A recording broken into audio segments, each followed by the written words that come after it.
Our first real Kyper and Bourne show, 2026, falls on the Off the Rails Friday. More importantly, we welcome back our very own Sammy McKee. All the boys in the building. New year. Leafs win. Whoo! We got Jake the Snake Schultz. We got Andrew Adams, Nick Kypreos, Justin Bourne with you for the next 2 hours. Leaf Hour edition. Top of the hour, of course. Can't bring in the new year without Doug MacLean on a Friday. That was a must. Yeah. So absolutely. Wherever you are watching and listening, Sportsnet 360, Sportsnet 590, The Fan in Toronto, or streaming always on Sportsnet. Plus, glad you're aboard. Also available on Apple Podcasts, Spotify, and YouTube. Last night, we've been busy with the Leafs, me and you, JB. Yeah, man. We're all over it. Well, Sammy's just been relaxing and Owen Sound. So here's what I'll say. It's a Freaky Friday situation here where this is much like when you guys come back from summer and you've been off for 6 months and I've been working all summer and it's like you guys are like, oh, yeah, working a lot. I'm like, yeah, nice one. I've been watching you guys on TV a ton. Well, for 2 games at least. You guys look great, sound great. Impressed with my boys. You look really good up there. Did it bother you that Christian was really good and didn't miss a beat? Can I tell you? Wouldn't know. Yeah. Wouldn't know. I got I'm lots glad of to hear that. I got lots of great texts about him saying that he's doing a great job. Your seat's in danger, blah, blah, blah. This guy's better than Sammy. Usually everything that people say when I'm gone, and it's the usual, but it's fine. I'm glad you guys had a good time with him, and I'm glad he did a good job. He's an up-and-comer, you know? We need up-and-comers. That's right. You got to have some prospects in the system. Yes, sir. Did you fit in a few Leaf games while you were away? I watched the Devils game in its entirety. I watched last night in its entirety. I watched the third period of the Ottawa Senators game with my mom on her birthday. And other than that, that's all I watched. I didn't watch any of the Detroit game. I didn't watch any of the Pittsburgh game. That's nice. I'm glad to hear that for you. I will say it was fun. Like, I mean, I'm a fan at heart, but I'm a fanalist, I guess. So I do have to break things down after games. But last night I watched the game like, yay, they won. Yeah. TV off. I was like, oh, yay, we won. Yay. Like, it's a different relationship for sure, but it was good. Okay, we're going to pick up on that relationship. We'll get to Craig Berube first to get his overviews before we touch ours on this Friday. Let's go to clip 1, head coach Craig Berube. Good resilience tonight and character coming back, coming back the whole game, But we stuck with it, and I thought guys had good attitude and kept competing and doing good things, and ended up scoring some goals, which we needed. Resilience. So it just feels to me from here on in like it's going to be really hard to get him to be somewhat, I don't know if the right word's critical or just a little bit more honest on what he really thought last night. He just wants to focus on the positives. Mm-hmm. And we heard him, the resiliency, staying with it, all of that. Do you think he has to publicly be a little bit more honest in terms of, they're finding ways to get points, but you're not convincing a lot of people that they're going to another level here. No. Are we with being down 4-1 to one of the worst teams in the league now? I just think that this season, every season is viewed through the lens of expectation. Like, what did you think the Leafs were going to be? And then since they've been below that almost all year long, it's been a very negative environment. And I think they've been looking for a route to grab onto as they slide down the hill. And, the 7 of the last 8 points they've grabbed. And I think this is his attempt to be like, okay, right, guys, we're doing good. We're grabbing onto positivity and trying to get things going in the right direction. Has it been so hard on the players in terms of the negative kind of feel that this is why? I mean, you said it just on the top of the show. What?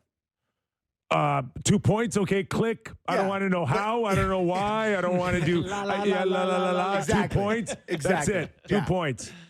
I think at this point, when you look at the standings, which I will say are a little bit nicer to look at recently than they have been at different points throughout this season. Oh, there you go. You're not you're not at the basement anymore. That's the Atlantic, and then even in the East, they're even closer to the wild card spot or whatever. But yeah, like there is definitely some. Oh, here yeah, you go. I mean, it's nice to see them like within shouting distance. But there's definitely a process versus results situation here, and that Jets team's rancid. I can't believe how bad they That look. helped. A year after winning the President's trophy, they look awful. And I mean, Eric Comrie, a disaster class in goaltending, but by one of the seemingly the nicest guys in the league. But yeah, I'm happy they won. Like, I want them to win. I want Austin Matthews to look like he looked last night. Like, I am excited that they have played well. 9 of a possible 10 since Leafs talk went off. So There you go. there you go. Cancel Leafs talk. Cancel the But show. would Leaf Nation, JB, feel a lot better if they, to Sam's point, like truly won the game compared to like Winnipeg kind of handing it to them? Yeah, I mean, if Like, you the know, game, Austin's game-winning goal was a disaster by Comrie. but like if you do the analysis of that game, you break that down closely, and you know, should they have won? Should they have not have won? There's a few bonehead moments, like, you know, we highlighted some Philip Myers stuff that was like, come on, you know, some real basic stuff. But outside of that, I thought the Leafs deserved to win the game. I thought they carried the play by and large, even when they were down 4-1. I didn't think they were getting filled in. You know, they had given up a couple of goals, but I didn't think they were getting pumped. So I don't think it was that bad last night. I know that they were down to a team that they should beat, and I think they were greatly helped this week by the Devils being bad and the Jets looking bad. That helped. But they did, you know, they hung in there. They took care of business in the end. Yeah, it's nice to see, like, how many times this year do we come in here and be like, God, they're meh, lifeless, nothing, boring. At least now, from a fan's perspective, you're watching them. They're like, they look passionate. They look like they're running into people and they care, and the building seems alive. Like, just watching it on TV, those 2 games. I mean, the Devils crowd looked like the best crowd of the year. They were so into that game, and then against Winnipeg on New Year's Day, looked like the crowd was. So maybe people are starting to buy into it a little bit more, that they're turning a corner. But yeah, we can have the process conversation. You shouldn't fall down 4-1, but you find a way to win. I don't know. Maybe I'm just not in a critical mood because I haven't been criticizing them. Wait. They're great. I don't know. They won, boys. Go Leafs. Everybody, See the NHL hour. Yeah. everybody watching and listening, let them warm up a little bit. They won. Okay. Yay. Yeah. I think one of the most positive things, I think, in the last week and a half, 2 weeks, is just the feel of Austin Matthews looking a little bit more like the dominant player that we've been accustomed to seeing at times. Not just getting pucks to the net, but last night, one of his goals with a give and go with Max Domi was all because of a play in his own zone where he literally stole a puck off of Velarde. And that's a look we haven't seen too often this year. Yeah, lifting sticks too. You and I talked about last night, like getting under guys, and that allows his line to stay on offense for longer. So certainly some encouraging things. Like, you know, it's not a flawless Matthews performance. 3 goals and an assist. He's wonderful and all that. But like we highlighted the first period, there was some imperfections defensively. You know, but you're just looking for progress. And to me, you're looking for signs of the ceiling, which is what they need. And yeah, I think things feel a little bit brighter today than they have in a while for Matthews. Let's get the head coach's thoughts on Austin Matthews, his captain, last night, clip 2. Is that about as dominant a performance from your captain as you've seen this season? Well, yeah, I mean, it's close. I mean, he's had other really good games, but the pucks always don't go in the net. But he definitely was very good tonight. It was his best game of the year, Coach. Didn't want to give it to him, hey? You're allowed to say that. Like, he was, but it was by far his best game. Like, not just the goal, it was but like he just looked like himself. Yeah. For me, the one thing that's starting to kind of stand out a little bit is there seems to be a chemistry growing with him and Max. I agree. Well, Domi seems to know where his bread is buttered. He's like, I'm here to get Austin the puck. And I think Austin likes having a guy who's like, that's the guy. Brings me back to the beginning of the season, because I know when we first started the show, I made it abundantly clear that I believed that Austin wanted Max on his line. And it started that way. And the feeling was he was going to be, from day one of Austin's wingers. Right. What a tip that was, by the way.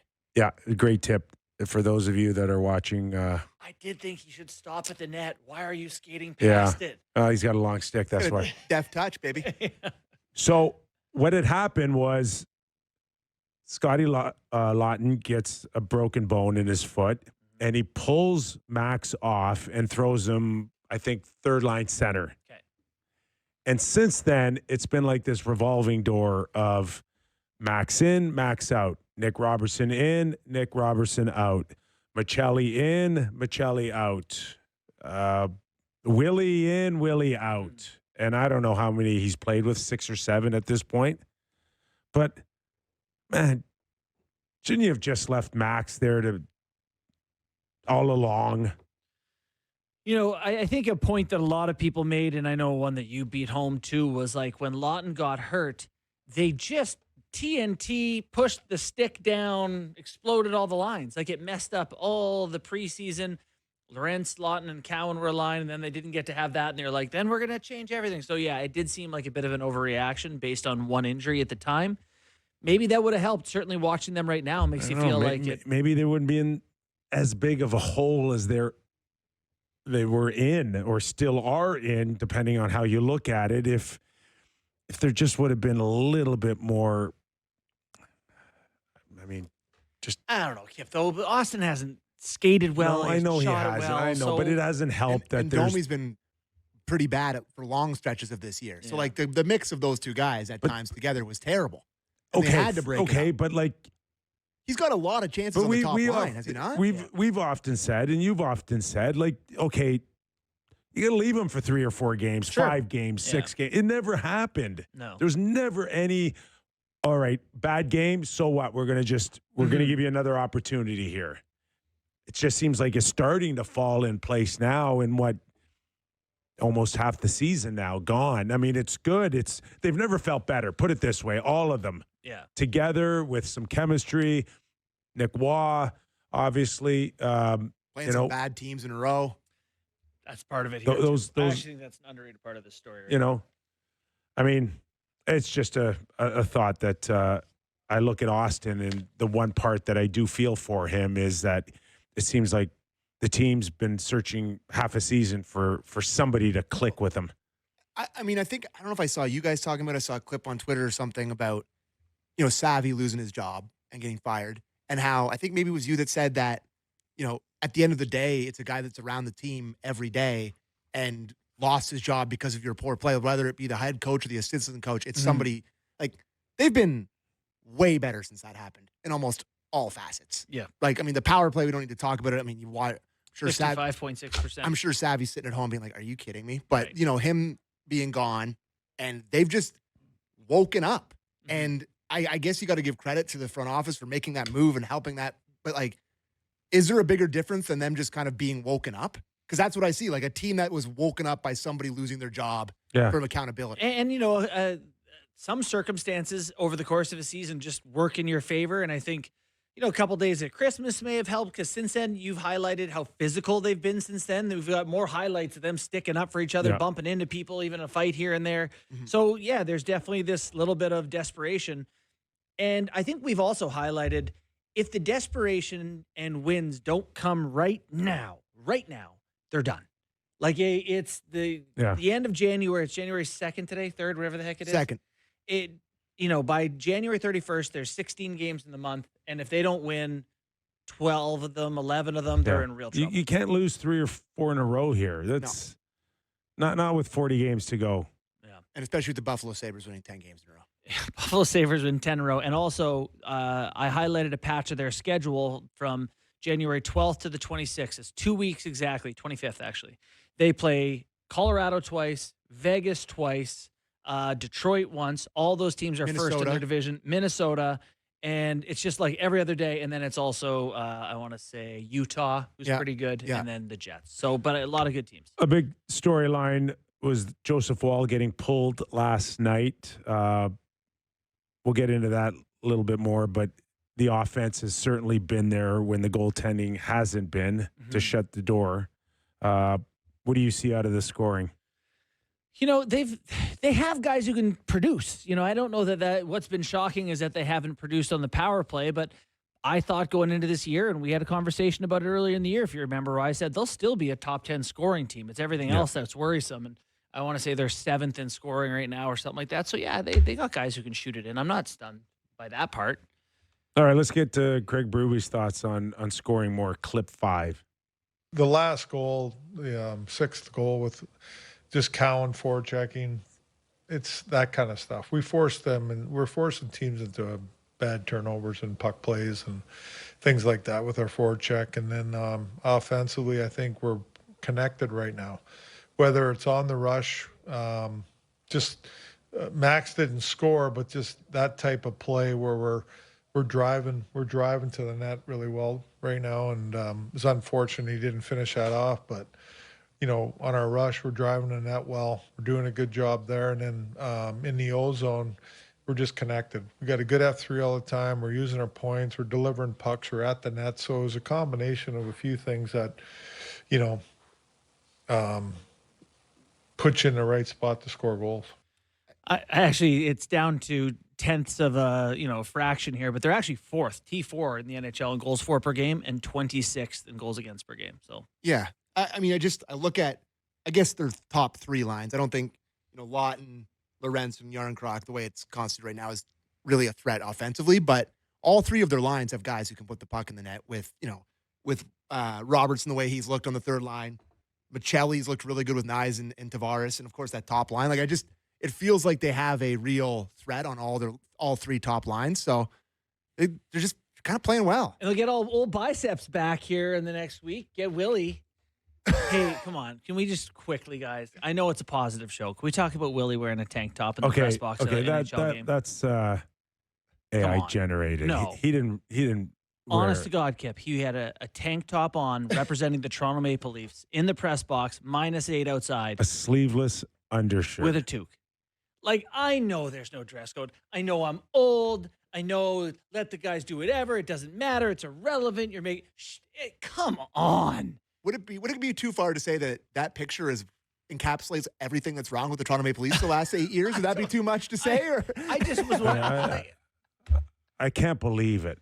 I can't believe that they think that that's acceptable. I know there's no dress code, but there has to be a floor. My one thought was, could Lou Lamoriello have thrown Willie to the ice from that press box? Would he have had the strength? He was so mad to launch Willie onto the ice surface. I think he could have done it if he had seen it.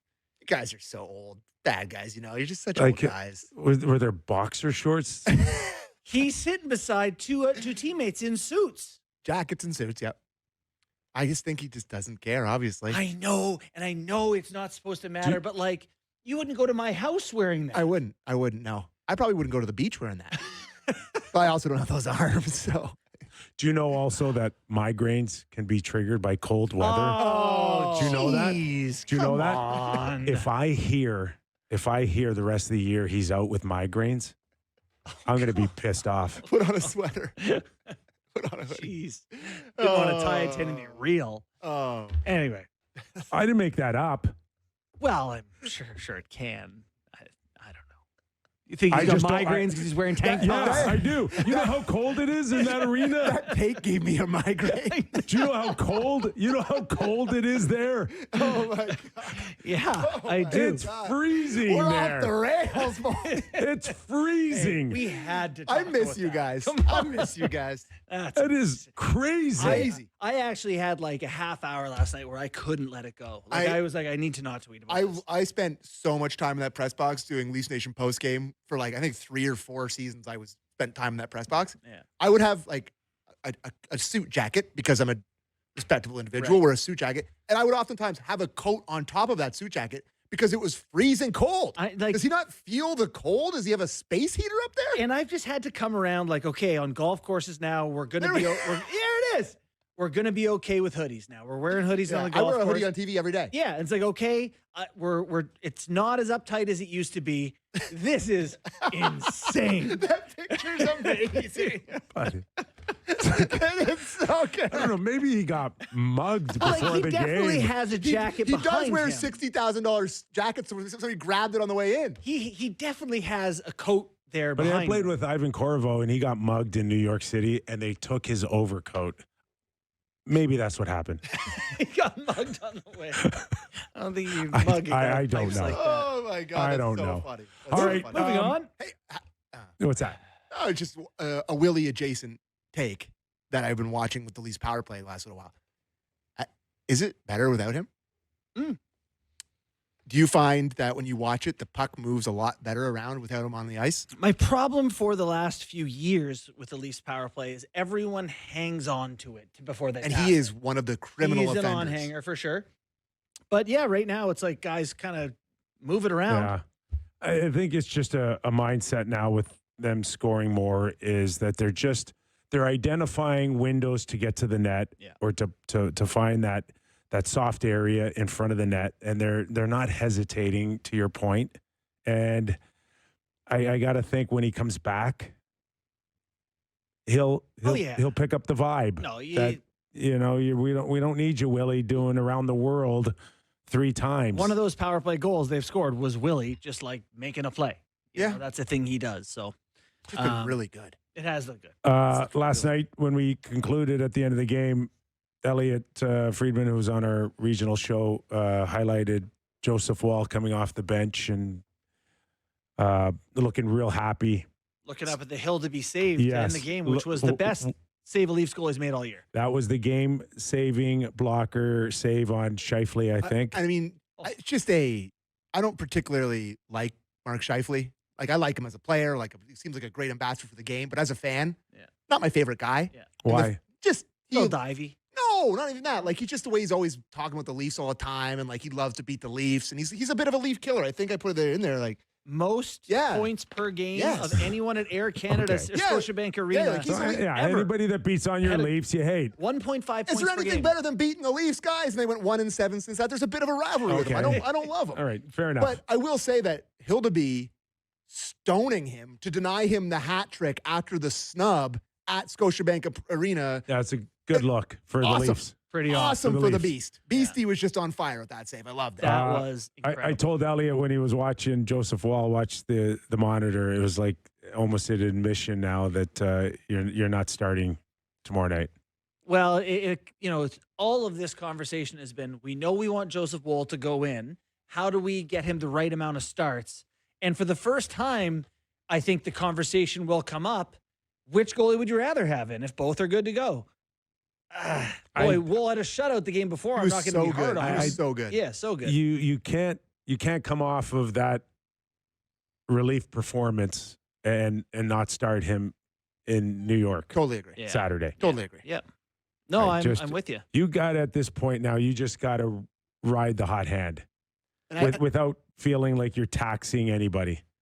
I mean, I don't think Wall was some of those goals weren't exactly like, unbelievable moves by the Jets. I didn't think he No. was great. Not as No. He the wrap around the backhand, Iafallo. Yeah, no good. No good. Let's listen to Craig Berube, clip 4, on why he pulled Woll. Yeah, it's I'm not pulling him because it's all on him or whatever. I'm making a change, just to try and change the momentum more than anything. It just wasn't going our way, so I made the change and tried to change the momentum of the game. That's why I pulled him. Yeah, I don't like pulling goalies, but I just thought it was the right move at the time. It was. Sure and it worked. was. It was and it worked. 4-1, you Give him win credit. 6-5. We got time to get to Stetch, Sure. my boy. Buddy, Troy's boys are just on fire. I can't. You I guys can't must be- believe it. He Extension? joins. Yeah, we can talk about that. Joins the Toronto Maple Leafs November 15th, claimed on waivers. November 18th. Their PK has been first in the NHL since then. He is playing the second most shorthanded minutes over that time. So he is a huge In the part- league. In the league, Not first. on the Leafs. No, like, no, in the sorry, league. on the Leafs. Oh, on the Leafs, It's okay. McKee Yeah, playing yeah, more than yeah. him. So he's been a huge factor there. Plus minus leader for the Leafs is McCabe at plus 21, and he's plus 10. He's second. So, and he's only been here since, again, end of Cade's November. plus 21? Yeah. On the Leafs? Yeah, pretty good. Pretty good. That's pretty good. And yeah, Stetch has a couple goals. He's Been a played 25 minutes. great story. Great story. But this blue line, He's too important. I get it. Can this blue line as is get them in the playoffs? No Tanev? Tanev's pretty much done for the season, boys. Do you think so?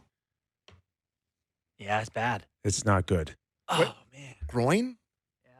Like, Yeah. I got to be honest, I turned on the third period of the Ottawa game. Yeah. Like, oh, Tanev's playing. Yeah. Cool. Yeah, I had he's no not idea. anymore. No, he's gone now. I think No. it'll be if he can come back, good on him. And I don't know other than just a few of the rumblings are that his season could be done. Eesh. Yeah, I mean, he's in tough shape. Riley Myers as a pair, McCabe OEL, Benoit Stetcher. Stetcher being good helps that whole thing, but Myers, guys, I don't know if he can play in the league. Why?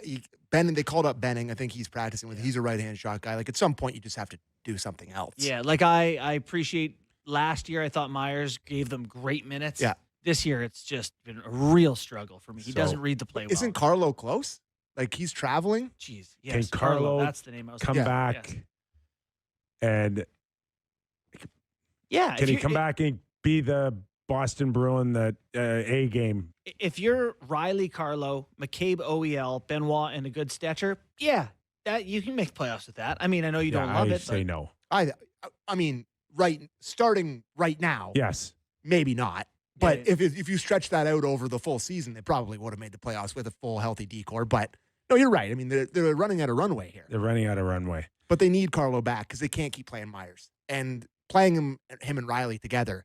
I mean, it's like what are we? It's bad coach. Like, what are you watching? I Cannot said that on the believe broadcast last night. If you and your buddies are watching this, you're going, how do you pair up their two most brain fart? I can't Yeah. believe that the ongoing battles to find Morgan Riley somebody to play with. Oh, yeah. And I've used this analogy before, but I think it's so apt. If you have one buddy who goes through Yes. 30 girlfriends and every time it's like, she's insane. She's crazy. It didn't work out with her. Oh, she's nuts. And after a while you go, God, 10 in a row, 12 in a row. Maybe you're the one.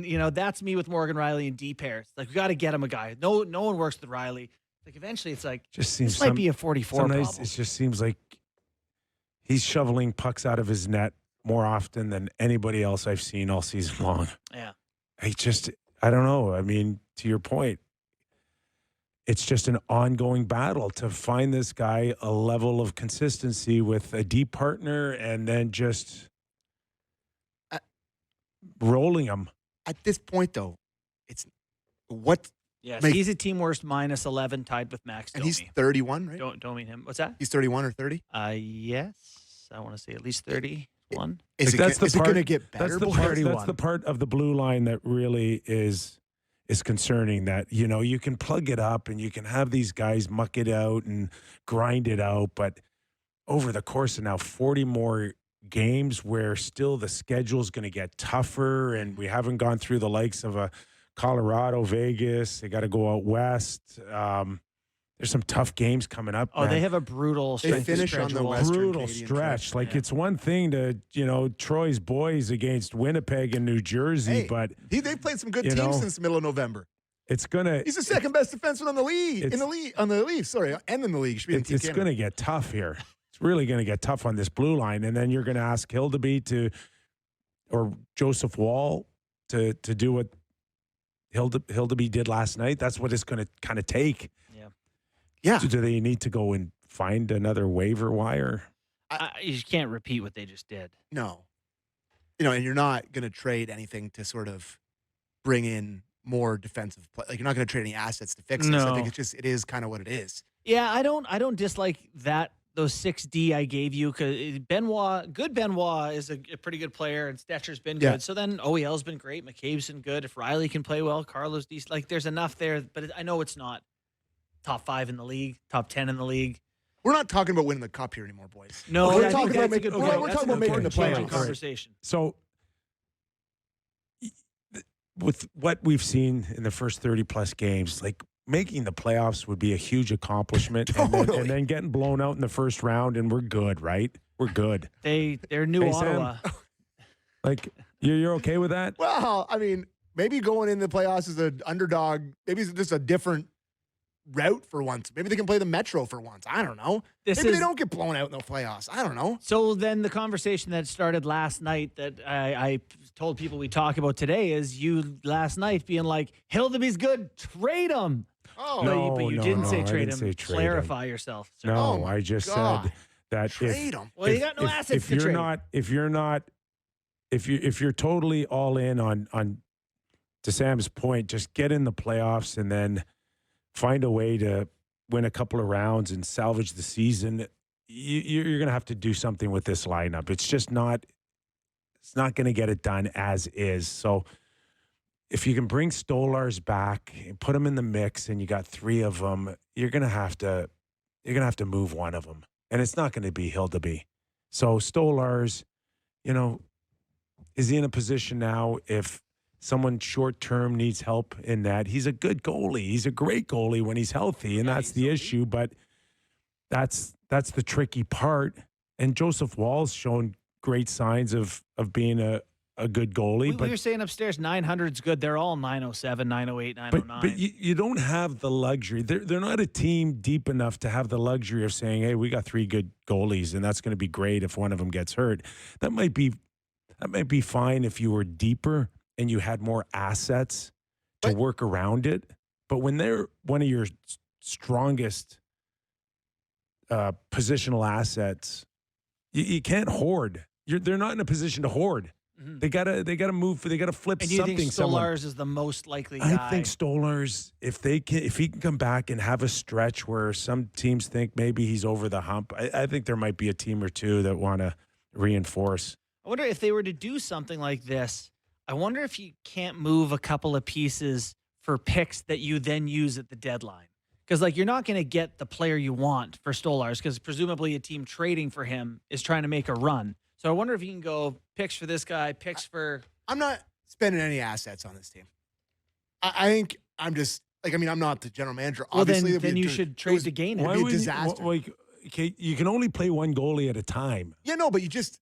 that's an asset. Ride it out. Let Hildeby's waiver exempt. Send him back down to the Marlies. Let the season finish. Don't trade they haven't shown. Hildeby may be your best maybe goalie. I guess the next but you're question not is in a how rush. real do you Use think him he is? now. I don't think he's... What's that? I'm not sold that Hildeby's a starter in the NHL. I'll give you that. Yeah. I'll give you that. But I'm watching beggars now trying to be choosers, and that's not the way and it you're works. saying, hey, reminder, you're beggars.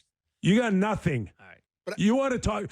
Don't trade anything. You start the year going, oh, they're going to make a big trade, right? They're going to get somebody to eventually fill in for Marner. And it's but then they've rotted for this many games. They've stunk. Well, and if they're going to do the thing you're saying, then do the thing. Let's go.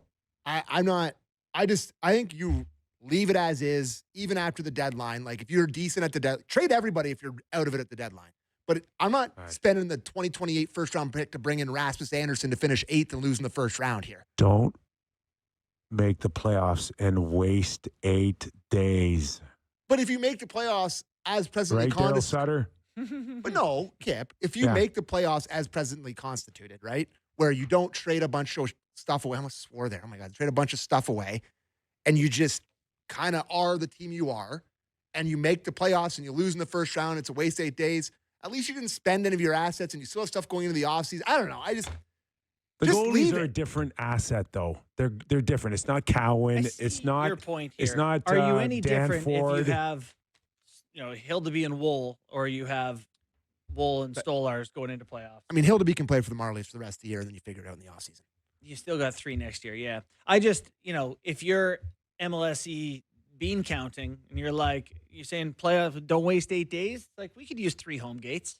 That would. I also right. I also probably would rather Stolars has shown a propensity to disappear for long stretches, so I don't know if I'd be really getting rid of Hildeby to keep him around. I see your point, it's the second you trade Hildeby, Stolars disappears you again. can't get rid of Hildeby.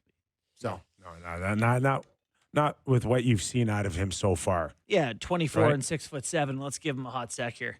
Okay, we'll take a quick break. Yeah, let's take a break. What do you got for us next? Leaf line? Oh yeah, we got some leaf line. We got some leaf line. We do. All right. Ooh, can't wait to hear from Tony in Oshawa. Whoa, wow. Shout out Tony and Oshawa. I wasn't even sure. What else you got for us? Ross in Halifax? Hold on. I don't know who I'm going to get to, so don't stop saying their names. Oh, I choose, okay? okay. We'll have to get to those two now, Oh but my no God. more. God, he's been gone for like over a week, and now he's back and 10 days, bossing bro. me around. 10 days. 10 days. Yeah. All right, Leaf Line, Sammy's specialty on a Friday. Back after these words. Welcome back to the program. Nick Kypreos, Justin Bourne, our very own Sammy McKee. Boys, it's awesome to be back.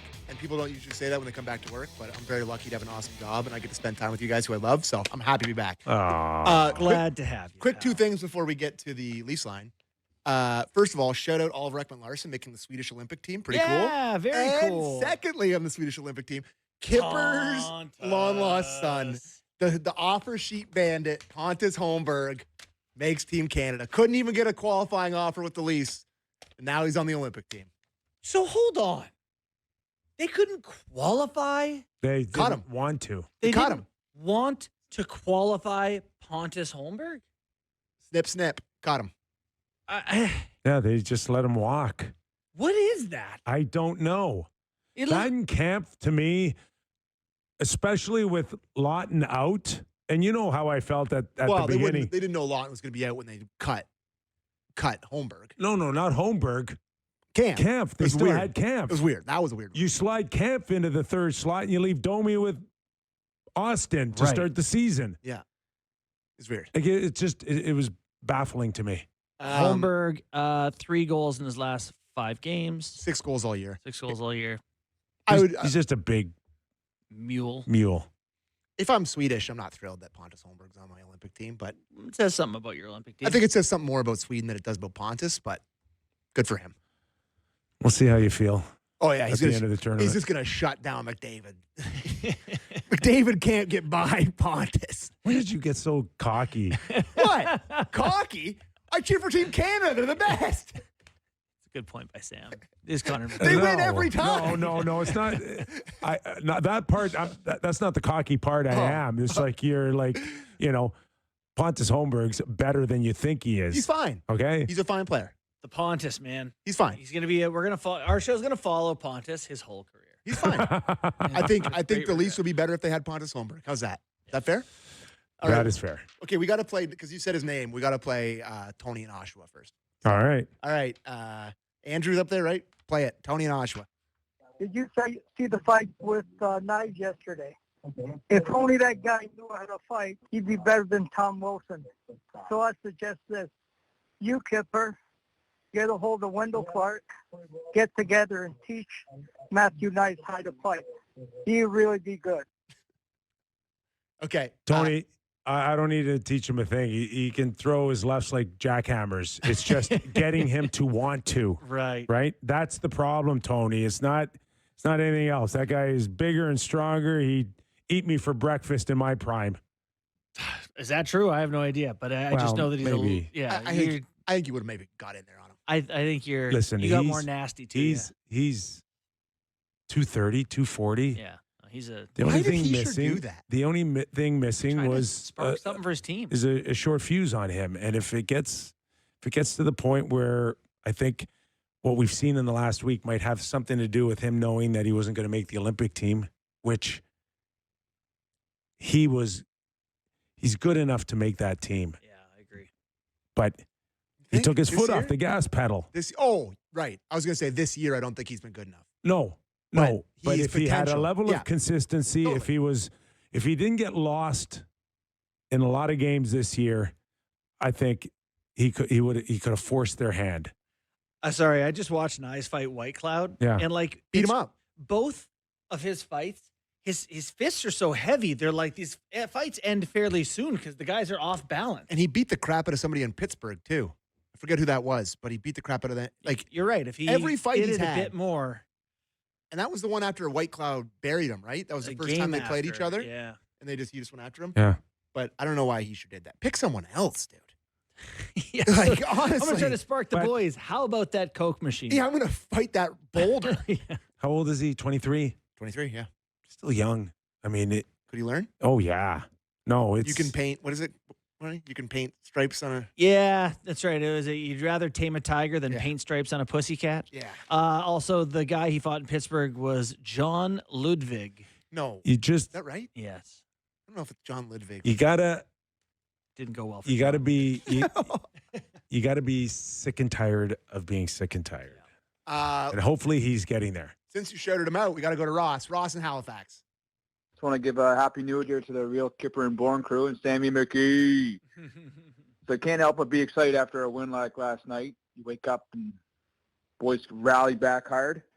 And, my take is on Troy Stetzer. Like, if you would have asked me a year ago, this guy was going to be our passion, our grit guy, huge goals, big spirit, I would have thought you're crazy. But,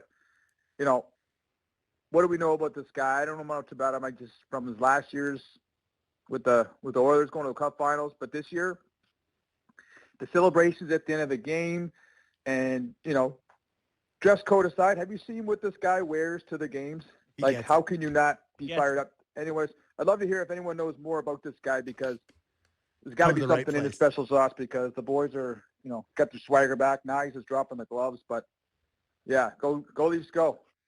You came to the right place, Ross. All the Troy Stetcher information you need. I will say I tweeted positively about him the other day. Dan Murphy replied with like a sad gif about the Canucks not having him anymore. Oilers fans were upset Yeah. about him not being there Calgary anymore. was super popular. He played at University of North Dakota and had almost 50 points in a season there. Or no, that was in junior. Almost 30 points in college as a D-man. And he's not Crazy. scared to jump up. He's not scared to try to force things or make things happen without getting himself in too much trouble.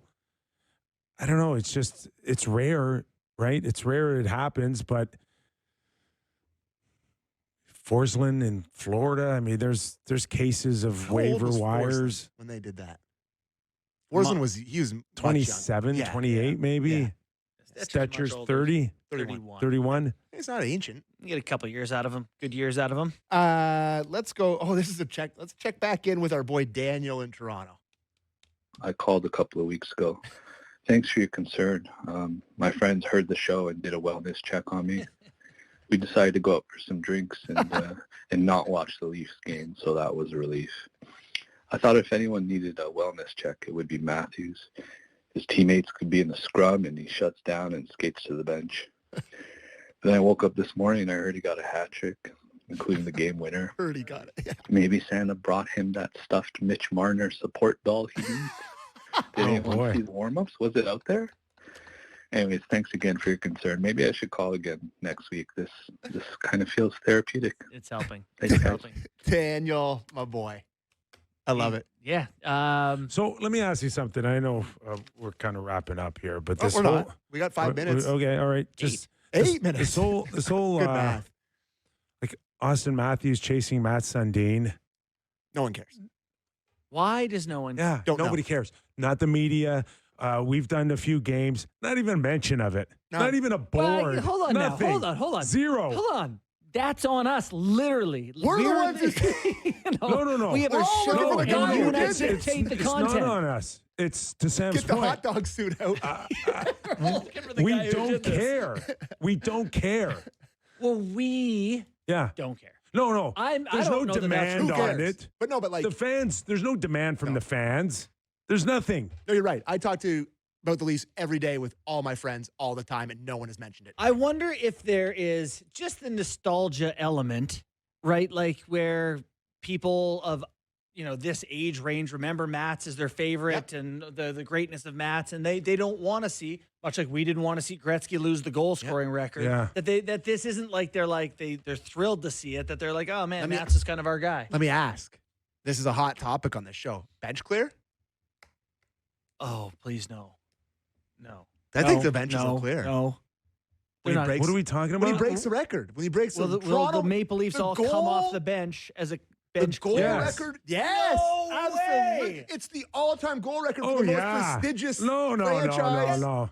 No, you're allowed to come off the bench and congratulate you for a Bench clear. franchise Yeah. record. I would like to know what the leading goal scoring total is on most franchises. 420 cannot great. be high. It's not great. This is like Nashville when like Ole Jokinen or It's whatever not- as the leading. it's not David great. No, Langwand but this- had the point lead. But Till you're Yossi. not the Florida Panthers. You're the Toronto Maple Leafs, an original 6 team. And I know it's a low number for an original 6 team. And that's on many of the goal scorers that never quite stuck around long enough to make it 5 or 600. But that is to be acknowledged by the players on the But, bench. You know, correct me if I'm wrong. I don't remember any bench clearing situations where the whole team was coming on the ice 2 years ago. I don't remember. Yeah, I think it's always happened. Your whole team coming off the bench mid-game is new. There You is, think? I mean, maybe it happened here and there on massive milestones. I do not remember full teams coming off the bench to celebrate with a guy who got an individual accomplishment. Mm. What are we I doing don't here? know. I mean, it was never that important to me, so I can't. Right. I can't remember. I don't know. Stammer just got it. Stats people out Did there. they come off the bench for him? I mean, 600's a big number. Did they? Yes. But this is a new thing. Did you see that goal, by the way? But it's all new. Vintage. Everything's new. Whoever, or who has Steve Fallon out there? Do we got Garrett? Wait, like I wanna know all-time bench clearers? How often per season? Well, you have to apply with the league to leave the Buddy, bench. we You got can't do it players impromptu. showing up in sleeveless undershirts. It's all new. You have to ask the league. I bet you the league could give us data on how many bench clears we're getting per year. Holding up the whole hockey game to go, way to go. 400 was crazy for passing. 400 was bonkers. That one was crazy. That one was crazy. He's going to get score 600. I think part of the reason too why no one's talking about it is it's just coming off of Bad year. a bad year. He's having up until the hat trick, and I don't know what happens from here on in, but his season's been horrible. Because the individual And season nobody lead from cares. Vive was a big deal. When he hit 56 or whatever it was in the year to get the Yeah, but all-time- they weren't good. Like, what do you mean they weren't good? The Leafs were good. Very good. when Matthews beat the individual season goal scoring. yes, but when Vive did it, Yeah. They stunk. they stunk. They were a terrible So team. And it people didn't hurt care Vive. about Vive the way they care about Sundin. You got to catch the wave too of the team. Yeah. If the team was on a Hot trend this year. going up, Yeah. it would be celebrated. I agree with that. Okay. Well, what if they win? They win on Saturday. He gets one. Is he 2 back? Or I don't even know he's how one many. goal back. He's from tying. Yeah. So he gets one to tie it on the island. Comes home against the Panthers. They're red hot. They're beating the Panthers. Yes. He scores one. It's a big deal. It's a bigger Bench deal. is clear. Here comes Stetcher Yeah. and Robertson. Yeah.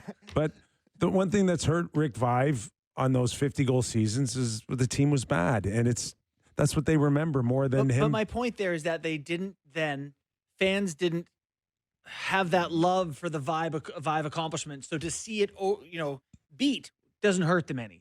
They have love for Matt Sundin in a major way, and seeing him lose that title, people don't love it. Maybe. I don't know. I don't. I don't. No? That's- I think- I mean, I think speaking from Matt's myself, is yeah, well that's how I feel. loved, but That's what? Matt's goal scoring was not His thing. Matt's Thing. forte. No, you're right. There's no stickiness to Matt's losing this title. Yeah. You know what's crazy is Matthews could conceivably beat him by 10, 15 goals and then be gone. It could be like the goal scoring lead could stay low. You're talking about trading him this summer. Who knows? And then Troy Stetcher swoops.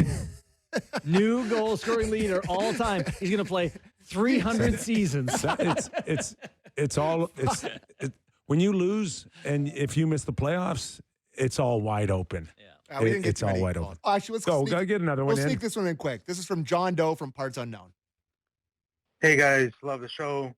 Happy New Year's and all. Just wanted to do something different. I know you guys sometimes struggle with the name of our fourth string goalie, and I'm here to help you out. It's Artur Akhtyamov. Yeah, but we're not doing that. Artur Akhtyamov. Oh my God. Artur Akhtyamov. It's like he's Akhtyamov. coughing up a hairball. There you go. I can't do that. But this is the thing. Artur Akhtyamov. Jeff I Merrick- just screwed it up. Jeff Merrick tells a great story about some Akhtyamov. announcer calling him Kaburla or whatever, and then saying, "Well, go ask him how he says it." He says, "Yeah, go ask him how he says hamburger." We can't say it the way he I says already it. forgot. Artur Akhtyamov. Akhtyamov. Akhtyamov. Akhtyamov. Double A. Double A for life. All right. Good If you stuff, boys. thought we just drove it into the ditch this last hour, wait for Doug MacLean as we go national next on Off the Rails Friday. Oh, no. Oh, my God.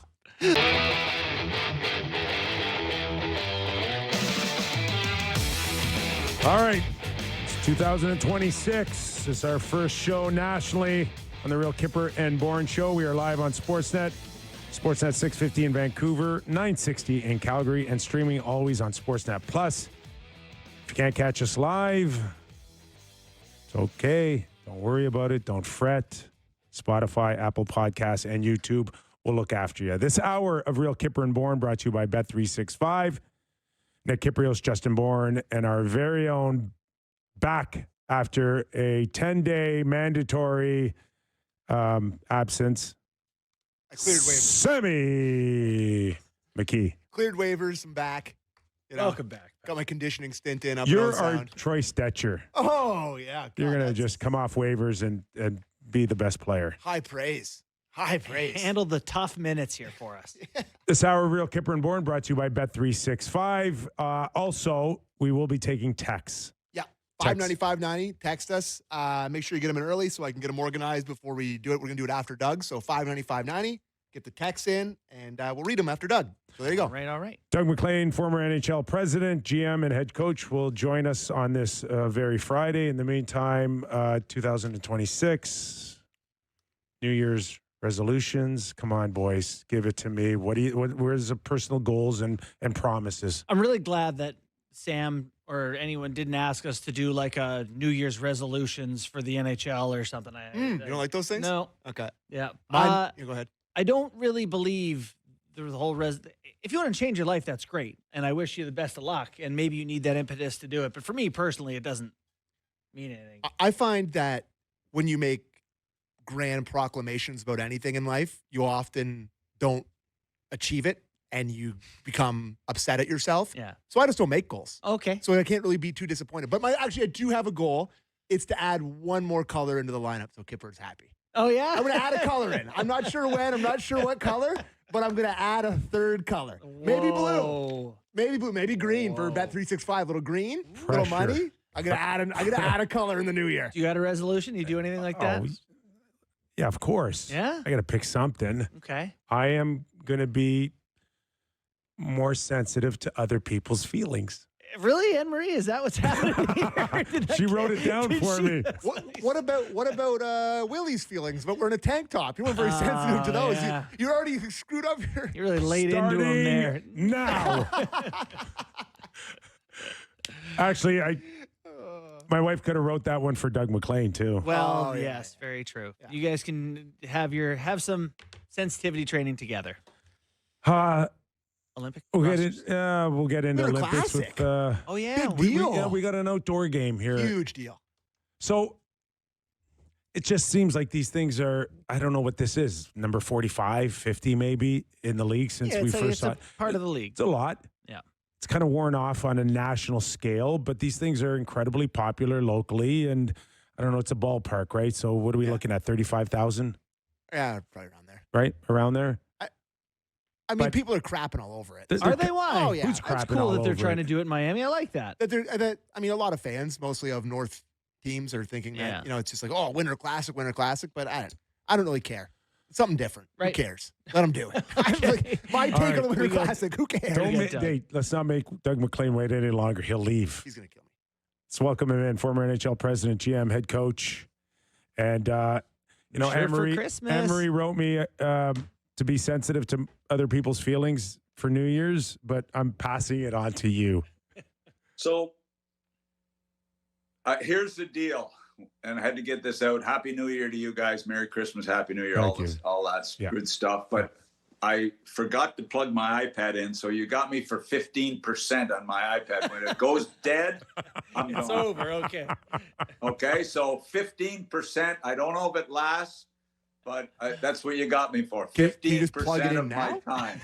Can you just plug it in now? Okay. The producer. I don't have a cord long enough. It's a brand new year.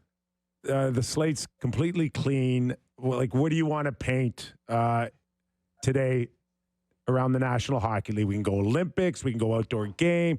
We can do the Leafs and Austin Matthews back now, being the second best player in the world. What do you think? I'd like to go to Olympics to start, and I'm really, because obviously of my Panther connections and living in South Florida and following the Panthers to a degree, I cannot believe this, and I'm sure you guys have talked about this till the cows come home, but I don't believe this Sam Bennett exclusion from this team. I'm sorry. I get the Cooper connection. I get the anti-Panther connection. But this is, to me, Conn Smythe winner, Stanley Cup finals 3 years in a row, 2 Stanley Cups in a row, one of their best players. Did he not score the tying goal in the Four Nations to get them back in it? I mean, what is going on here that this guy doesn't make this team? I'm sorry. I think they did a great job in the selections, but I don't get this one. I really don't. Yeah, I think they knew they were opening themselves up to a little criticism with that one. I am curious to know, like if he was off all of their lists, what changed between then. I don't know if you saw, Paul Maurice had a quote where he said the last 27 games of this season have been the best of Sam Bennett's career. He said he had a slow start, but he's been awesome for 2 months. And without Barkov and without, Kachuk, he and Marchand have been the glue to this team. They've been the glue. And I'm disappointed to see a guy come to the Panthers and turn his career around essentially with the Panthers and not make the team. The other one I'm bothered a little bit by, and maybe I'm probably wrong in this, but I see Theodore, who has not had a good year. I see Sanheim, who has not had a great year. And I see Schaefer not on this team. And I know Schaefer probably will get there because if Taves is not there, my understanding is they've told Schaefer he's the next guy. Is that right? I'm not telling you it's the truth. I'm just telling you what I heard. All right. But, this kid has been better than those guys since day one of the season, guys. And I know he's a kid. I get all that. But this guy is special. From what I've seen. Mac, we had Chris Celebrini on the team. Why not Schaefer? We had Chris Pronger on the other day on the day of the announcement, and we were just going over like his era, his blue line. Yeah. 3 or 4 guys capable of winning Norris trophies, and while these are good defensemen, good solid National Hockey Leaguers. Yeah. It's head and shoulders, and the drop-off is rather significant between Cale Makar and everybody else, including the Theodores. And there's a tremendous amount of pressure on Cale Makar to carry this blue line. I see a group of these guys as 5-6 guys. They're 5-6 guys that are on this team ahead of a guy that could be a game changer. Yeah, there's a big drop-off from Makar. There's no doubt about it. Now, if Taves doesn't go, Schaefer gets there, and all this conversation's a waste of time, according to me. Mm-hmm. So we shall see. I understand Canada have told quite a few guys to be ready. What do you think that means? 5 guys, 6 guys, 10 guys? I would think it's 3 or 4 guys to be ready in case, you got the Horvat situation. You've got a couple other situations there. That, so what you do is you tell 25 guys that they're one of 3 or 4 guys that we've told to stay ready. Yeah. Yeah, that's how how many guys I told they were the last cut? Yeah, it's so true. So then let's, we can go back to Canada if we want, but the U.S. team was named today, and the one that everyone's talking about is Jason Robertson. And I'm just going to say the thing that I feel like everyone is avoiding saying. They must just not like him. See, this really bothers me that you just said that. Because it's your whole bit? Because it's the next thing I wanted to bring up. Because everyone's going, it's the penalty killing. It's like they just don't like him. You nerdy guys always get ahead of me. Yeah. And I like it. No, I agree. I mean, they must not. How good is this team that this guy doesn't make the team? And that makes me a little nervous. I'm looking today going through the lineups, and I'm thinking, USA look awful tough. I mean, their blue line is terrific. Their goaltending is better. And other than McDavid and Crosby up front, their forward group may be better. You know, if you take, you know, with the McDavid, Crosby always sets us McKinnon apart because well. Don't forget the East Coaster and McKinnon, what they bring to the table. So yeah, the U.S. is a real good team. Sweden is going to be a real good team. I mean, look, it's going to be an interesting race. Another guy brought up to me today, Doughty being on the team. I love Doughty. I love him. Everything he's done for the game and done. Edmonton have beat them out for fun the last 3 years in the first round or second round of the playoffs. Boucher has outplayed him in every one of those series, and people don't want to touch Boucher because he makes the odd big mistake. He plays the same way as all the Oilers do, but he takes the brunt of the mistakes. Even with this team, Ekholm even makes mistakes because they're so bad defensively up front. Now, I'm not a big Boucher fan, but that was just a conversation I had today with somebody. Yeah. Mac, Drew Doughty is there for his presence as much as anything else here. If they got Sid Crosby for the forwards, he's the voice. He's the guy that can calm people down on that blue line. I want Doughty on the team. I'm just saying what somebody mentioned to me and brought it up. I love Doughty. I love everything about him. You know, I don't even know him as a kid, but I certainly appreciate what he's done. No denying that. Now, any doubts about some of the guys who are on? Like Cole Caulfield doesn't make the cut either to go with Jason Robertson. Some of the names I've heard people be critical of are JT Miller, Vinny Trocheck. Trocheck and Miller, both Rangers guys, yet Adam Fox didn't get on. But any thoughts on any of those sort of fringe guys?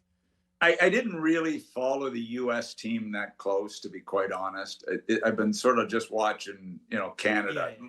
The one other comment I heard today was the next guy after Schaefer that makes the team is Bedard. Have you heard that? I have not heard that. Do you think so?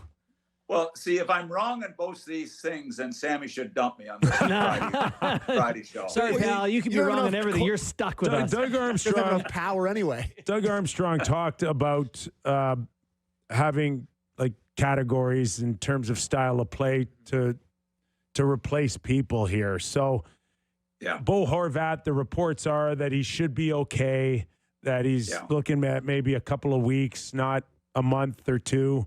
So you're telling us maybe Bedard could go in for Bo Horvat, or would that be more of a Sam Bennett in that category? Yeah, I would think if it's a Bo Horvat, I would hope it's Sam Bennett. You know, if it's a more skilled guy, I think it's maybe a Bedard. I mean, I don't know. I'm just telling you again what I heard. You know, we'll see. We like what you hear. Yeah, we do. I hear no one else will admit to hearing anything. For a guy that's out of it, I hear way too much. We do way too much. To adore. You know, some of these teams have as many as 20 games to go. Like somebody's getting hurt. Yeah, 100%, and they're making plans for this. Army and the guys are definitely making plans for this. Now, here's the critical situation for you guys and your Leafs. So when I look at it today, 42 games left. Leafs have played their 40th game. I've got the Leafs and Ottawa. Both teams have to go 6-3-1 in every 10-game segment to finish the season to make the playoffs. 6-3-1 in every 10-game segment. That's with all the 3-point games. That gets them 95 points, 96. That gets them 95 points. So that's what it's going to take by the looks of it today. So you had thought maybe not, but you know they've got to consider 6-3, and that's Ottawa 6-3-1 in their last 10 with their losses. They're 6-3-1 in their last 10, and I think Toronto. I'm not sure if Toronto's right there or not. Can they keep that up for the next 4 segments? If they do, they should have a chance to get in the playoffs. And we had the debate in the last hour for what and to what end? You know, like if it's not going to be should they sell anyway if they're going to be a sacrificial lamb in round 1? You know what? I was thinking watching the game last night. Some games, their goaltending is terrific, and some games it's awful. Their defense, you can't count on them. Their forward group, you can't really count on them. What is there to hang your hat on right now? And I know that the power plays division a little better. The Eastern Conference basically is not that great. Maybe Everyone hang your else hat on stinks. that. Everyone else stinks. It's mushy middle time. There's a lot. And I mean, we look, all us so-called experts are upside down in the standings today compared to what we thought they would be. Mm-hmm. And you look pretty seriously at that when you're making predictions going into the season, and they're upside down essentially. So, it's going to be, it'll be a fun situation to watch. I watched Scheifele play last night. I watched him play his tail off. And I'm thinking, okay, Mark Stone with his injuries, is a Scheifele a guy that could be there with the way he's played lately? But how do you take Scheifele over Stone? I don't, because Stone's a guy that can win it for you, And he's a game breaker and he's a winner. But it's really tough decisions to make the call on these teams. There's no denying that. Matthews looks a little better now. I mean, can you see him hitting? You know what? All he only needs one thing, in my opinion. Uh-oh. One thing only. Uh-oh. He needs Comrie in goal against Milan. I knew it was serious. Coming. I mean, you've lost 7 in a row, and I felt so bad for that kid last night in goal. And he's not a kid anymore. He's a veteran backup, but I mean, that was frightening to watch. And then the kid in the Toronto goal makes the big blocker save at the end of the game to keep it, How do you go from the best team in the NHL 12 months ago to the worst team in the NHL in 12 months? Well, I don't think it's ever been done. When I watched that bench last night, it was a despondent group on that bench. I mean, something's got to give here. I haven't heard anything from Chevy for a month. There's got to be something coming here that Chevy's going to come with a statement, or Neil. I mean, what are they going to do to shake this up? I watched the debacle last night when they sit Luke Schenn out, where, for whatever, it was his 1100th game or whatever. And I'm thinking, how is the chemistry on this team right now? How is the mood of this group when you've got a veteran guy that's probably, the little bit I know, Luke Schenn would be one of the most popular guys in that team, coming back to where he started his career and doesn't dress, and his family's in attendance. Like, seriously. That's right out of Mike Keenan's book, that one. Right out of Mike Keenan's book. While we're talking about teams that struggled, I'm going to flip it around on you a little bit. Buffalo Sabre talk. 10 straight wins. I'm going to read what Sammy wrote down here. Should they rehire Kevin Adams? Well, Kevin wins 4 in a row and he gets turfed. Kekalainen comes in.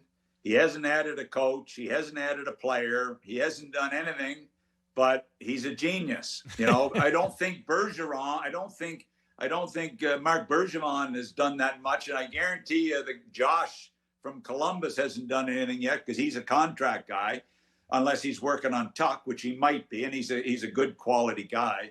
But what has gone on? They do have one thing there that we never talked about all year. They have the 4th winningest coach in NHL history coaching their team.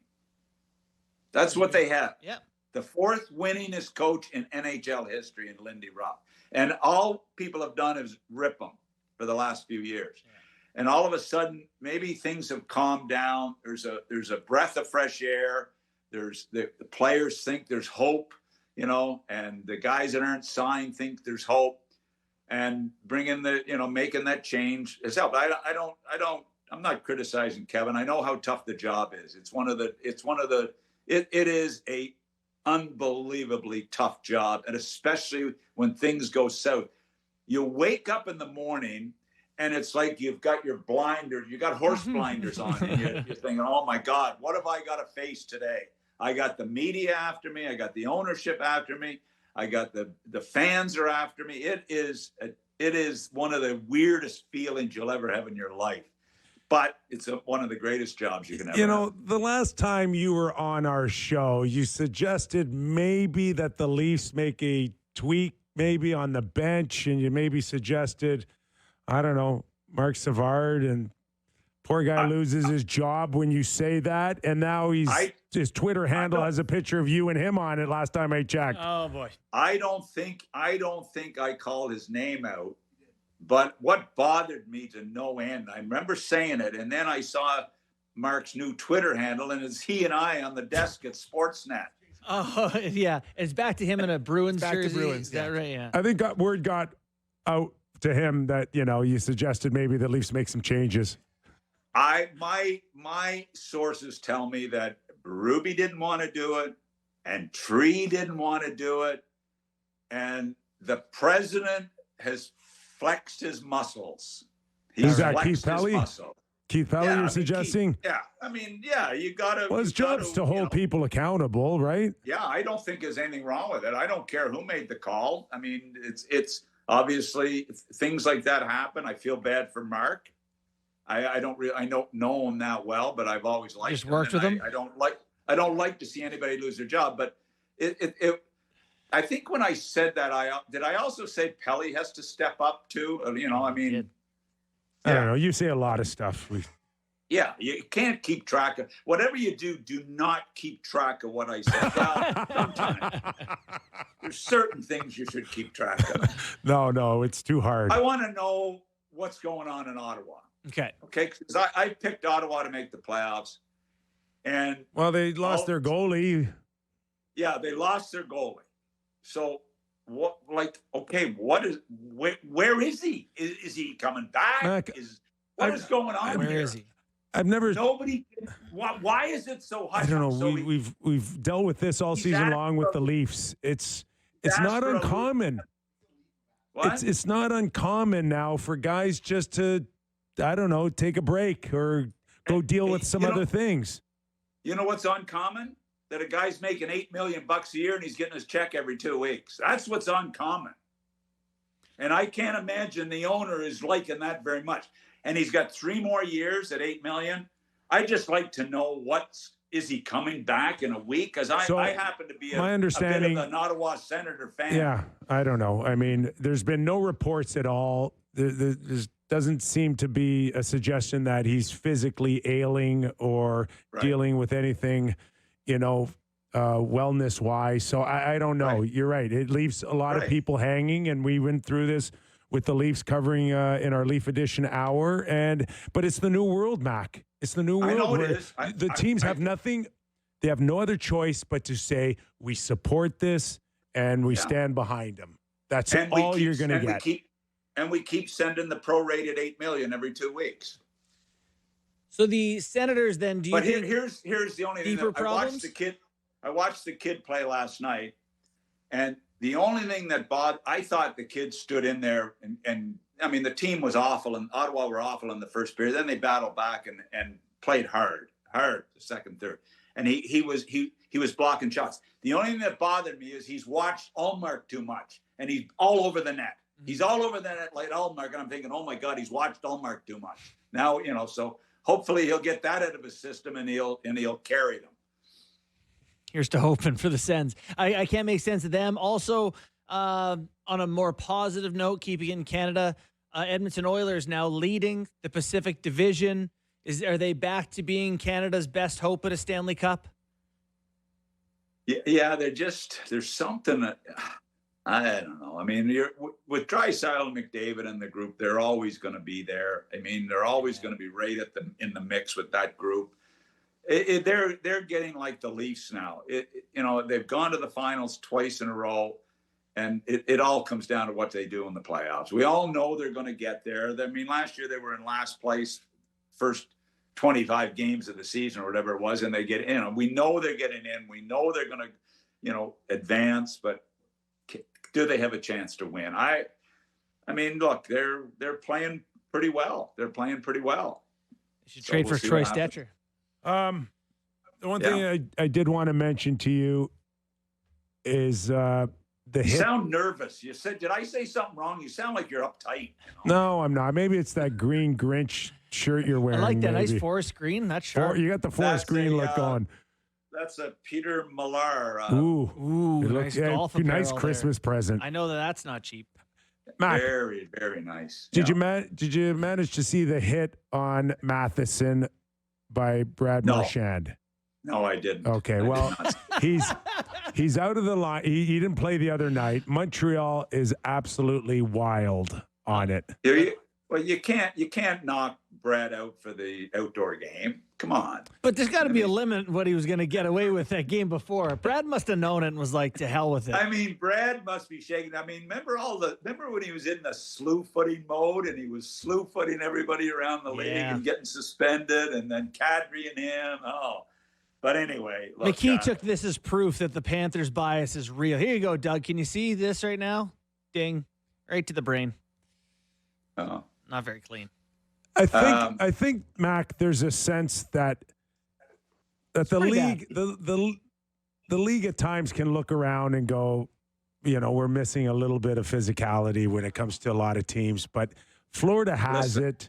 But do they not have to suspend one guy every once in a while just to keep everybody honest? 3 one-game suspensions this year. There's been nothing.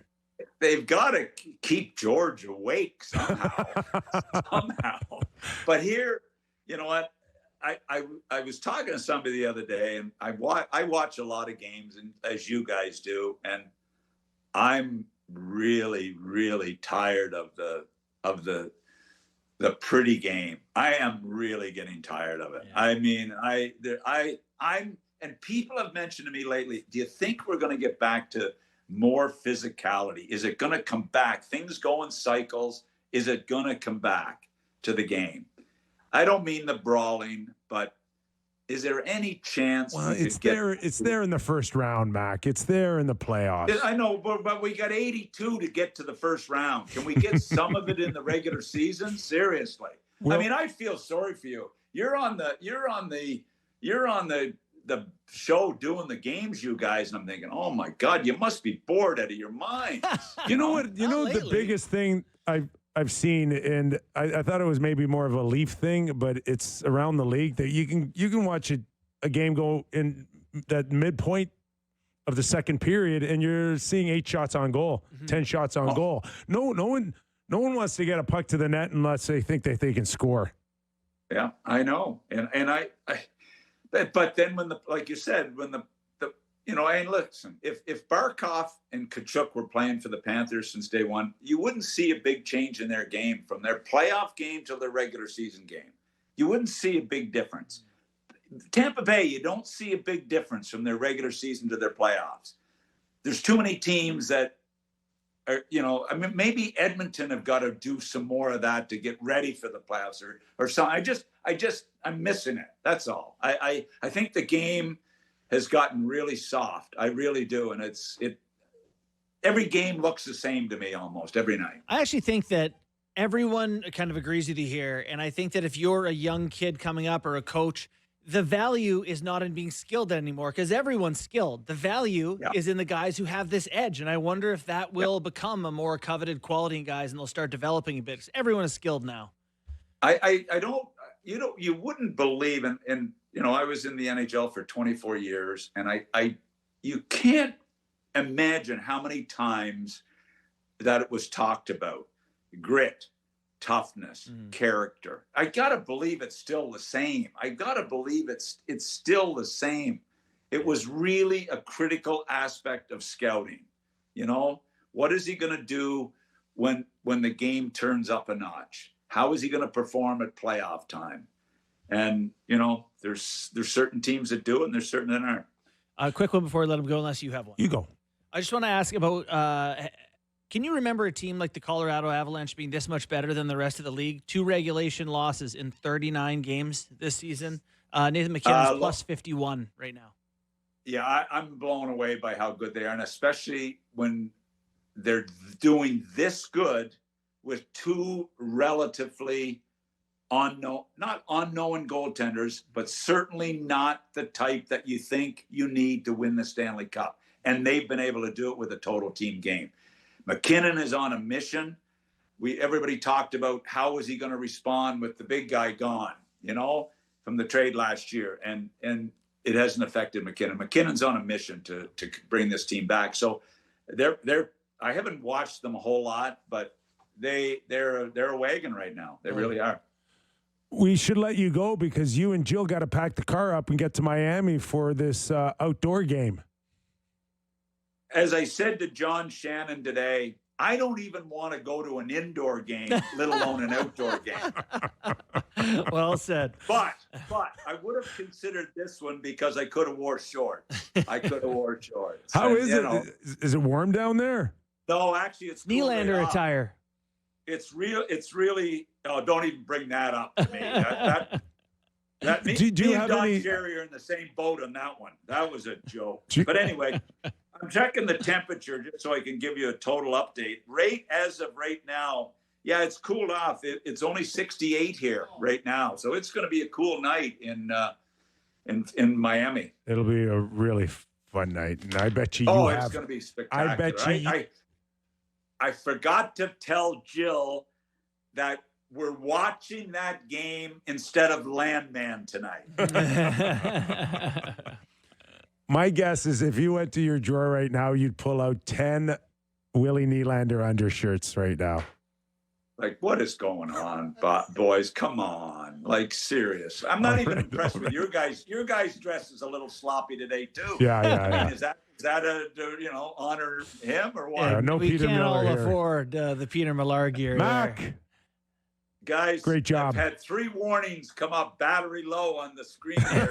You made it. I feel so good. And cheers to a happy new year, guys. It's been fun, and it's soon ending. No. We're just getting started. 2026. Okay, well, every Friday. And wish Sammy. Sammy's not on the set, so wish Sammy a happy new year. He wished me one last night. I get a great happy new year from Sammy, and then the next sentence is, "Can you come on?" Well, he's got to butter you up first. Thanks a lot, guys. We're doubling your salary. We're doubling your salary in 2026. I appreciate it. Okay. Thanks, guys. 10X. Doug MacLean, everybody. Oh, my God. Get rid of him. I can't believe they didn't suspend Marchand. You really didn't like that one. Huh? What more do you need? What? He hit a guy in the head with his elbow. Targeted his head. Bergeron's got a nice video of him. He went and got everybody aboard. You can't suspend him. No, I mean, he's never done anything. He has no history. Like, he's got no history in the league. The benefit of the doubt to Brad Marchand is bonkers. Did he get a fine? Dude, it is 100% outdoor game related. Too bad. They're running a business. Don't do dumb stuff. Running a business. Too bad, man. That's a joke. You're talking about fairness, not business. Yeah, that one should have been. Like, Matheson's out. He's out. Is he? Yeah. It's a total suspension. Yeah, I mean, I also saw that Matthew Barzal absolutely chopped down Mason Marchand. One of the most egregious slashes of all time. It was Bobby McMahon glances a guy in the shoulder, kick him off the tour, and this guy just gets a gah. He stabbed him on the ice. Paul Bunyan. God. You're not doing any gardening work. You have no idea what a chop is or what a little. It's absurd. Kick him off the tour, Bobby McMahon. Little clippers. Let's get to commercial. Game time? We'll do game time before we go. Oh, boy. It's game time, presented by Bet365. Visit the app for latest odds and see why it's never ordinary at Bet365. Must be 19 plus, Ontario only. Please play responsibly. Over under crimes committed by Florida Panthers outside tonight at the arena, at the rink. Or it's indoors, but kind of outside. Over. Let me see what the line for that game is tonight. Like I said, they're playing at Lone Depot Park. I think that's what it's called, the prestigious Lone Depot Park. In where I believe the Miami Marlins play their hockey. The game is the Florida Panthers, are minus 150 favorites. The Rangers are plus 125. I don't know if you guys have seen any pictures of the ice. Wouldn't say it looks great. And I've seen Will Cooley already generated joke memes. Yeah, it's very good. But the pictures of the actual ice doesn't look great. Will Cooley kind of crying about it already. So give me the under in this game. Yeah, it's a good bet. Under 5.5 is the number. It is minus 105. So give me the under in that game tonight. 2 good goalies, crappy ice, outdoor game. Give me the under and a nice 3-1 win for the Florida Panthers. I like that pick. That was Game Time, presented by Bet365. Visit the app for latest odds and see why it's ever ordinary at Bet365. Must be 18 plus, Ontario only. Please play responsibly. While you were gone, I told people to take the over on shots or saves made by Joseph Woll the other night, and it was like no brainer, nailed it. So I'm just gonna pat myself on the back. I think against Winnipeg. No. Oh, okay, good. I heard that you did a good job. He did. Great job. Oh, did you do it one day? No, one day I did it. Yeah. Yeah, and then you're like, you gotta Get the kid in here. I did it no days. Yeah. Yeah, I don't think you've ever done it. I see you butchering it, and I'm like, why would I want to do that? So I told everybody to text, and it's just all Leafs text. Well, It's a national hour, man. Let's get some. I want Whitehorse. I want New Brunswick. I want Let's go. Saskatoon, Kelowna. Do it. Everywhere. 590. Send us your texts, and we'll read them on air when we return to Real Kyper and Bourne.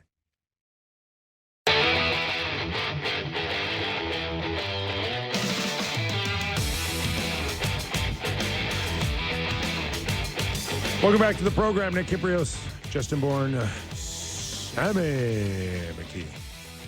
If you're watching on, I'm feverishly trying to change the channel to get away from the Jays highlights because I can't look at it still. Still a pit in your stomach. Did just get to watch St. Louis beat Vegas. Yeah. More than the dying moments of that game. Vegas is like 1-5 or something. Not having that good a year. 1-5 Carter and Hart 2 or 3. drops below an 880. I just saw save percentage. But 900 is now the magic number. Usually Yeah. it was like 910, 912. Oh yeah. All of a sudden the goalies are starting to 8 go years south ago, a little bit on their. 915 was average. Hey, I'm sure you guys have talked about it a lot, and you talked about it. Mac talked about it a little bit too. I can't believe they left Sam Bennett off the team, boys. I'm apoplectic about it. I got hold on. Have they for a not second. been watching hockey for 3 years? We had a little bit of a discussion on this, and then we went to Doug Armstrong on the day of the announcement. But I want to throw this by you because he wasn't buying anything I was saying. I said that a guy like Sam Bennett is actually more dangerous than even a guy like Tom Wilson because Tom, is coming. But Bennett is that sneaky, dirty, like accidentally on purpose kind of guy. Best in the league at it. The best in the league. By far. And Justin's like, well, this is the Olympics. They don't do that. And I'm like, yeah, I think they might still do that. So you think he shouldn't be on? No, I think he should be on, but not because he's going to cheap shot someone who doesn't see him coming. I don't even know what you're arguing here. My argument is that he That's fair. finishes his checks.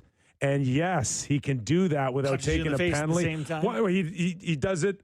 The NHL referees, we listen to Doug George Armstrong Peros say, thinks he's the cleanest player in the league. we listen to Doug Armstrong saying NHL referees, NHL players, NHL called game.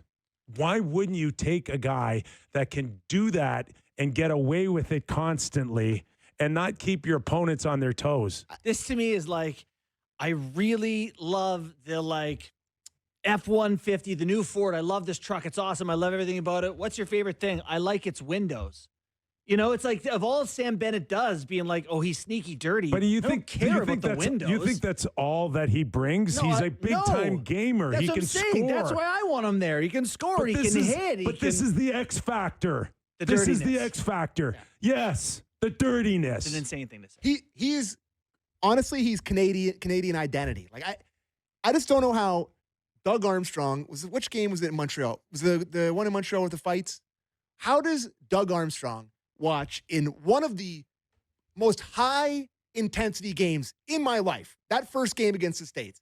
How does he watch Sam Bennett trade blows with Brady Tkachuk, who's out of his weight class, at center ice at the Belster, then score the game-tying goal in the gold medal game when the game was slipping away from Team Canada? They win, and then he won the Conn Smythe, and he's like, I'm good. What? It's Cooper. It's all Cooper. There's no way it's not Cooper. It's insane. It's insane. That scares you the most is the one that you don't think is coming. And that's Sam Bennett. I think, Sam, there's a chance that they can make the case that they're saying, look, he's a 50. Oh, but Cirelli kills penalties really well, and his goals on the ice percentage, blah, blah, blah. How about the Conn Smythe percentage? How about shooting the puck in the net in big games percentage? Was that a John Cooper? No, I saw somebody tweeting at me the other day that's like, oh, his expected goals on the ice when he's blah, blah, blah, blah. I'm like, who cares? No. Do you not watch hockey? No, Cirelli, I don't think that. Oh, they're really good the together on the argument penalty is kill. knocking Cirelli. There's no Yes, it logic is. in knocking He shouldn't Cirelli. be there over Bennett. No chance in the world. Well, the coach who has won all that John Cooper has won says this guy's His more two useful fake to cups, me than that guy. the one bubble cup and the COVID cup, the two fake cups. Yeah, those are great cups. Okay, well, how about then, the real back-to-back ones with the best player on the ice being Sam Bennett? It's insane. For 2 months. Listen to me. The Panthers. I hate the Panthers. Listen, I can't believe he's not there. I want Sam Bennett there too. I'm trying to have a conversation about the pros and cons of why he should and shouldn't be there. Sorry. I think there's legitimate reason to God, say I've missed you, Sammy. there's legit. Me too. This passion is good, but they're sitting there trying to break it down, the versatility of who you would use when and what situations or whatever. The implication you're making here is that Doug Armstrong and John Cooper are bad at identifying good hockey players. That's not what I'm saying. Yes, it is. They're identifying. Hold on. Then what is the case, Kip? What's the case? That they hate Sam Bennett. That he hates Sam Bennett. You missed on Sam Bennett.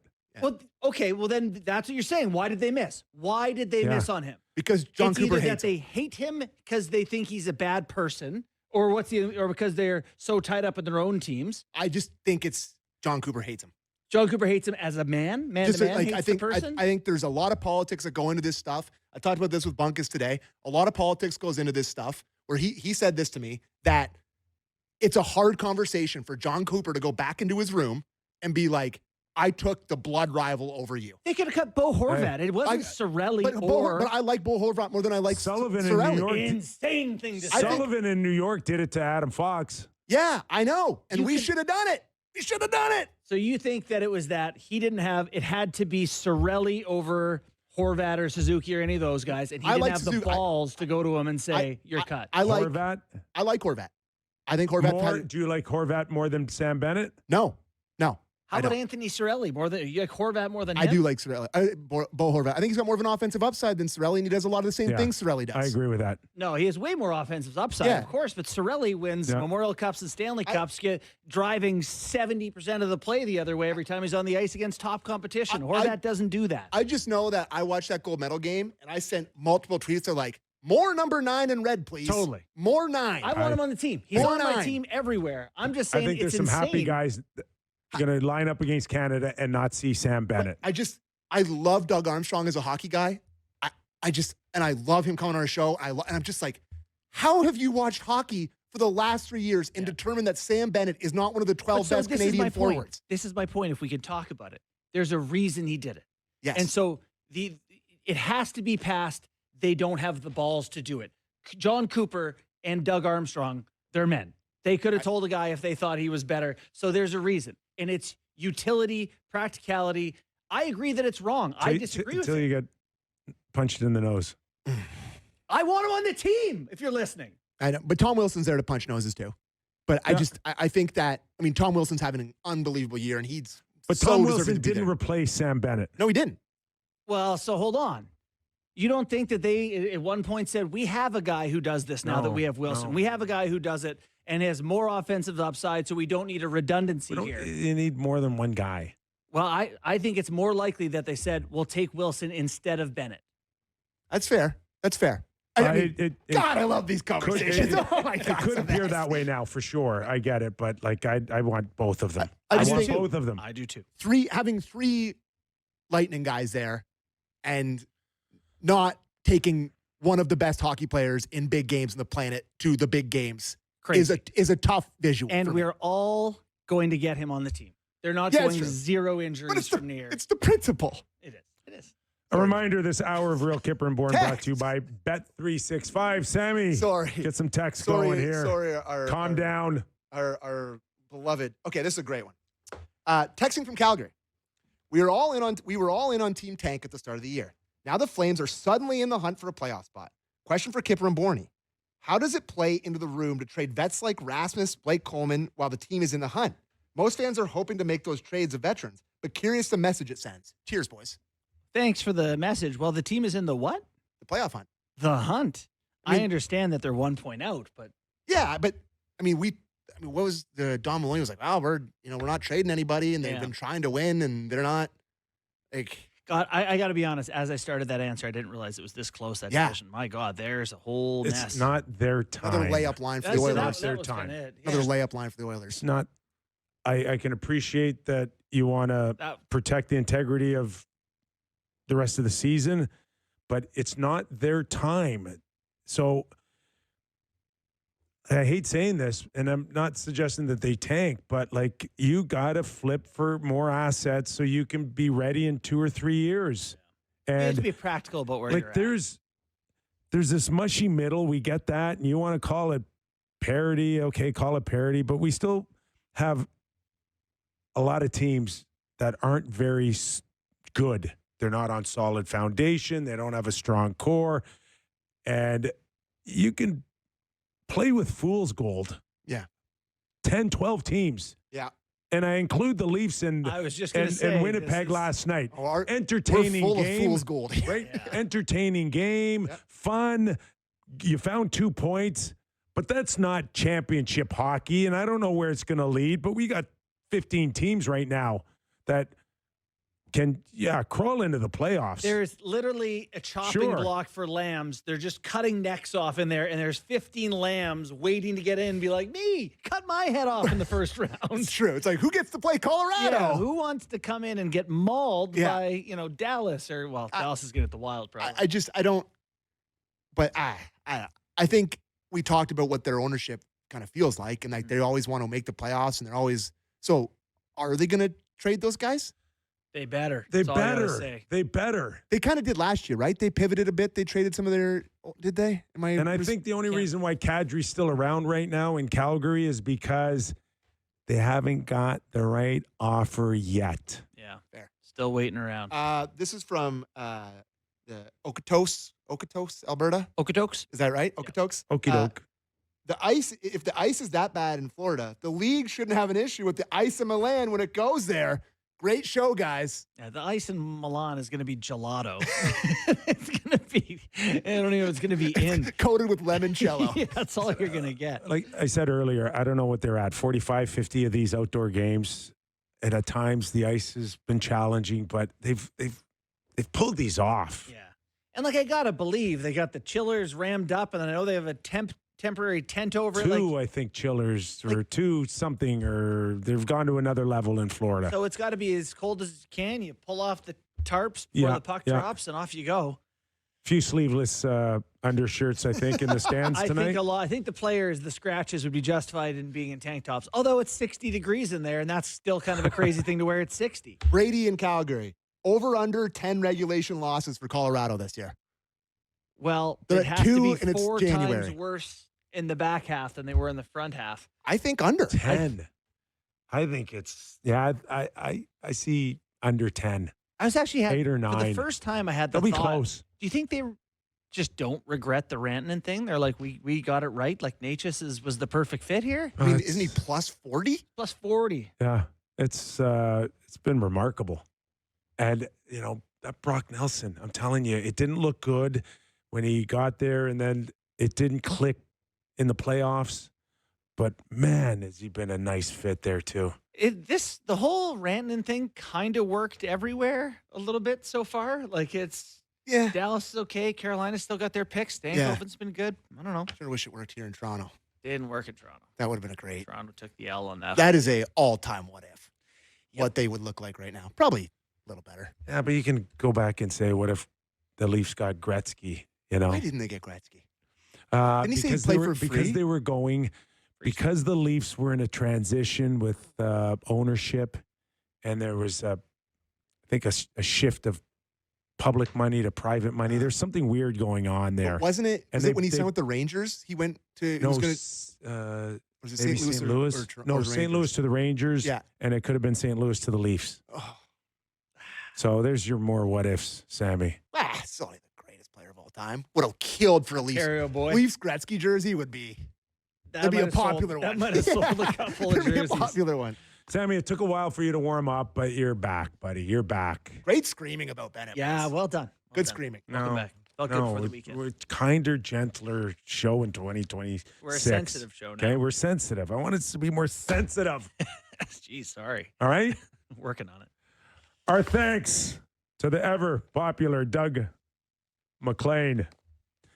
All right, enjoy your outdoor game tonight. Enjoy your weekend, and we're right back here on Monday.